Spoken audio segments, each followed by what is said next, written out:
السلام عليكم ورحمة الله. ما بين قبري ومنبري روضة من رياض الجنة എന്ന് മുത്തുനബി തങ്ങൾ പറഞ്ഞ മിമ്പറാണ് ഈ കാണുന്നത്.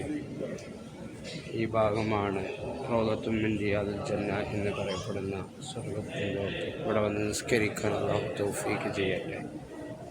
മഹാനായ ഈസാ നബി അലൈഹിസ്സലാമിനെ മറവ് ചെയ്യുന്ന സ്ഥലമാണ് ഈ കാണുന്നത്. ഇതിൻ്റെ തൊട്ടടുത്ത് ഈ കാണുന്ന ഗ്രില്ലിലാണ് ഹബീബായ റസൂലുള്ളാഹി സ്വല്ലല്ലാഹു അലൈഹി വസല്ലം തങ്ങളുടെ മഖ്ബറയുള്ളത്. അസ്സലാമു അലൈക്കും യാ റസൂലല്ലാഹ്, അസ്സലാമു അലൈക്കും യാ ഹബീബല്ലാഹ്, അസ്സലാമു അലൈക്കും യാ ഷഫീഅല്ലാഹ്, അസ്സലാമു അലൈക്കും യാ നജിയല്ലാഹ്, അസ്സലാമു അലൈക്കും യാ അബൂബക്കർ ബിൻ സിദ്ദീഖ്, അസ്സലാമു അലൈക്കും യാ ഉമർ ബിൻ ഖത്താബ് റളിയല്ലാഹു അൻഹു.